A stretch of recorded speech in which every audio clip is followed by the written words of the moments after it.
Loving someone is not a light choice. It is an act of courage. Because to love is, above all, to accept being transformed. It is to let go of certainties. It is to allow yourself to be seen, naked, confused, contradictory. Would you recognize true love if it appeared without flowers, without grand declarations, without guarantees? Authentic love rarely shouts.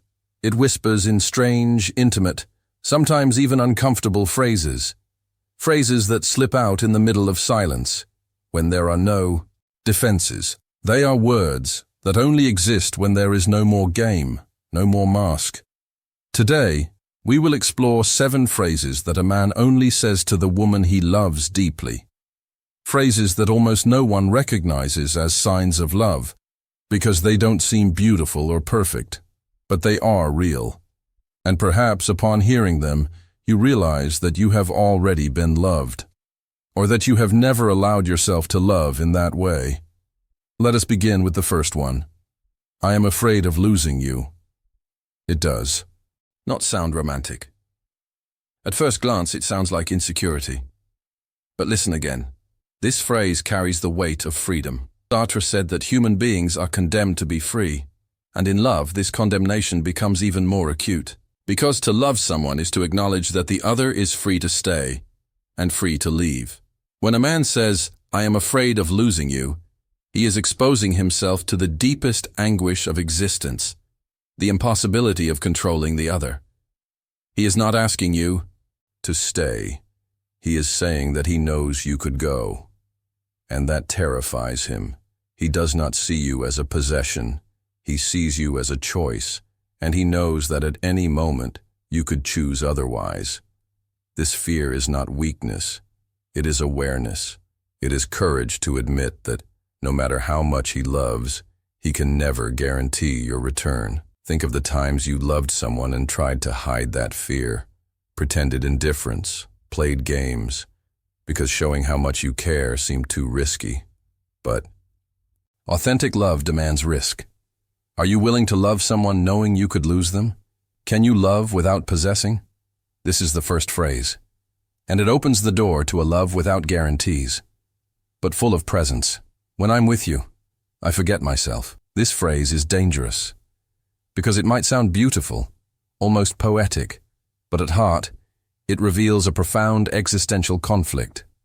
When someone says this, they might be describing a true surrender, or an escape from themselves. In being and nothingness, Sartre speaks of bad faith, that subtle, treacherous mechanism by which we deceive ourselves to flee freedom. In love, bad faith manifests when we use the other as a refuge, when we hide behind the feeling to avoid the responsibility of being who we are. Forgetting oneself can be ecstasy, but it can also be dissolution. Losing yourself in the other can be a way to avoid your own anguish, an attempt to offload the weight of existence, delegating to love the meaning of your life. How many times have you erased yourself to maintain a relationship? How many times did you fail to say what you felt, to pursue your projects, to uphold your freedom, for fear of losing the bond? To love is not to forget yourself. It is to remember yourself in the other. It is to recognize yourself in motion, in transformation, without disappearing. But when a man says this, I forget myself when I'm with you, he may be confessing something deeper. That there, in that space between you, he feels relief. A rare silence from self-pressure. A moment when the being for itself rests from the constant demand of choice. In that case, this phrase is a plea for acceptance, not an escape. But attention is required. Do you love to complete yourself or to extinguish yourself? True love demands that two beings remain whole, even when they touch. I don't know what to do with this feeling. This phrase is not a lack of love. It is an excess that dismantles defenses, breaks logic, scrambles roles. A man who says this is admitting a crisis of meaning. He is saying that what he feels for you exceeds what he knows how to name. And here, Sartre helps us understand the depth of that sensation. In Nausea, he describes the experience of perceiving the absurdity of things when everything that seemed stable becomes strange, shapeless. Love, when it is deep, can provoke the same effect, stripping the known bare, making the familiar unbearably new. I don't know what to do with. This is not emotional weakness. It is existential honesty.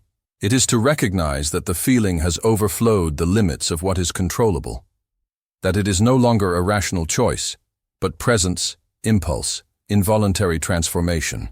It is love as an event, not as a plan. And that is frightening, because we live in a world where a man is expected to always know what to do, what to say, what to feel. When he admits he doesn't know, he breaks character. He sheds rigid masculinity and enters the realm of authentic vulnerability. But beware. This confession can be an escape point or a meeting point. It depends on what comes next. This feeling that he doesn't know what to do with. Are you willing to embrace it without trying to fix it? Are you willing to feel along with him? Have you ever found yourself before a love so vast that it didn't fit any gesture, any word, any plan? This is the love that forces us to stop, to listen, to remain silent, because sometimes to love is precisely that, not knowing, and yet remaining. You make me want to be someone I'm not yet. This phrase reveals more than admiration. It reveals movement, transformation, project. For Sartre, the human being is a being to be. He is never finished. He is never a fixed essence. He becomes with each choice, each negation, each desire. And in true love, this dynamic intensifies. When a man says this, he is saying, "You confront me with the possibility of becoming. Not because you demand it, but because, you inspire it. Because by your side, he sees versions of himself he has yet to dare live." This is not submission. It is creative freedom. Think of Simone de Beauvoir and Sartre in Paris. Two thinkers, two lovers, two projects coexisting, without imprisonment, without fusion. They did not complete each other. They provoked each other. They expanded each other. This kind of love does not seek stability. It seeks expansion. And here lies the tension. Wanting to be someone who one is not yet can generate anguish, the same anguish of one who recognizes they are still to come, who has not yet arrived, but now desires to arrive because of the encounter. This phrase carries the acknowledgement that true love does not accept stagnation. It demands movement, and movement hurts. Have you ever wanted to grow because of someone? Have you ever felt another's gaze pulling you toward a future you did not yet have the courage to face? This is love in its most active form. When he says he wants to be someone he is not yet, he is saying, "You reveal to me the freedom I was avoiding." And perhaps that is the greatest gift one can offer another. I see myself in you, and that scares me.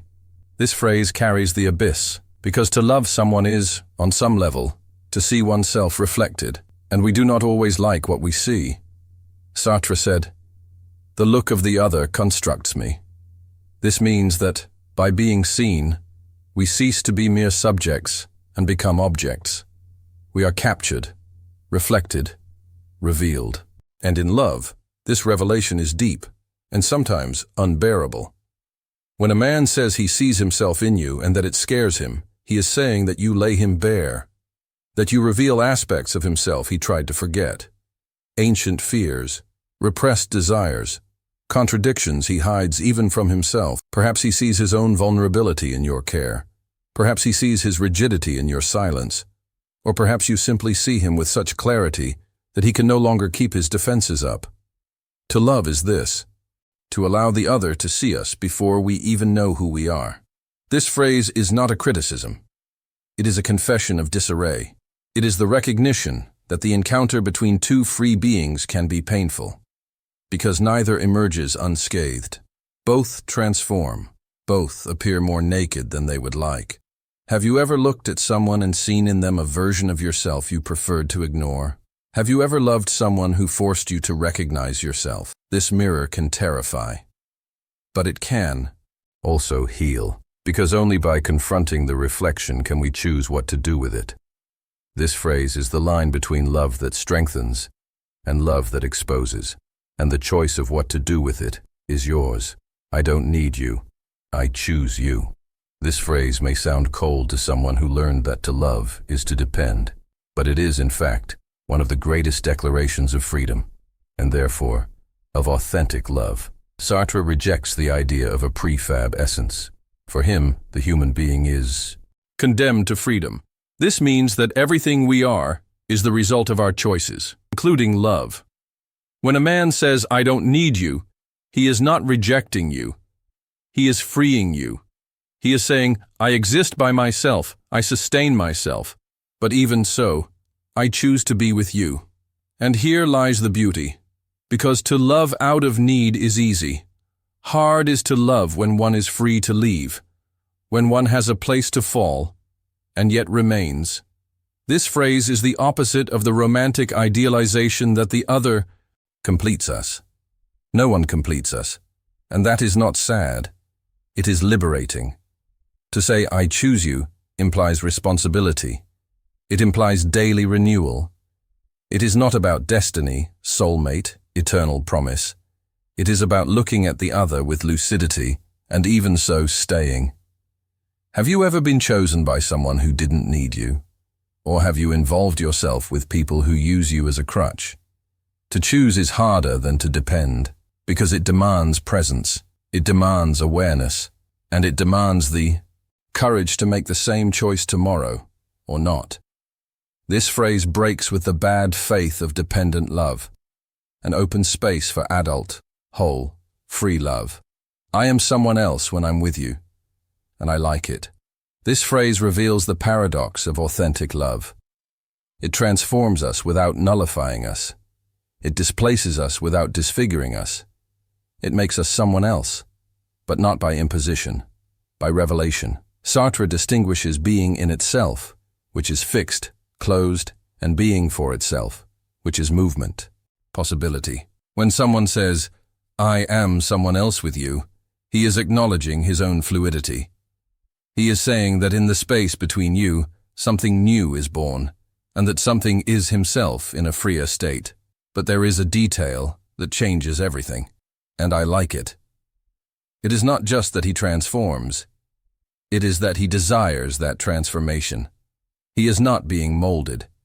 He is allowing himself. He is living what Sartre would call voluntary transcendence, that which chooses the leap, even without knowing where it will land.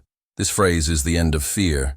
It is the acceptance that to love is not to lose oneself, but to move. It is to become. Have you ever become someone else because of a love? Not by effort, but by presence, by affection, by freedom. This phrase is subtle but powerful. It says, "With you, I am more myself than I ever knew I could be." And that may be the greatest sign of existential love, when being with the other does not diminish us, but reveals us. Here ends our journey through the 7 phrases that a man only says to the woman he truly loves. They are not easy phrases. They are not soap opera lines. They are phrases born from the raw flesh of existence, and perhaps now you can recognize them when someone utters them, or maybe you are ready to say them. True love rarely presents itself with rehearsed phrases. It escapes clichés. It reveals itself in the gaps, in confusion, in fear, in silent change. Today we have traversed 7 phrases that, at first glance, could go unnoticed. But each of them carries the weight of a man trying to love with freedom, presence, and truth. I am afraid of losing you. When I'm with you, I forget myself. I don't know what to do with this feeling. You make me want to be someone I'm not yet. I see myself in you, and that scares me. I don't need you. I choose you. I am someone else when I'm with you, and I like it. These phrases do not ask for applause. They ask for listening. They ask for courage, because each of them is born from the encounter between 2 free human beings. And freedom, as Sartre already said, is heavy. But it is also the only possible foundation for authentic love. Can you love someone without trying to shape them? Can you be loved without erasing yourself? The love that transforms is the one that forces us to choose every day who we want to be and with whom we want to grow. Today perhaps you recognize yourself in one of these phrases. Perhaps you have said one. Or perhaps you have never heard any of them, and now you are ready to recognize them. The point is not to memorize words, but to learn to listen to what lies behind the silence. Choose to live the kind of love that does not anesthetize, but reveals. And if you want to begin that choice now, leave a comment. Which of these phrases touched you most deeply? Which would you like to hear or say before the end of your life? Your freedom begins when you stop repeating scripts and start writing your own.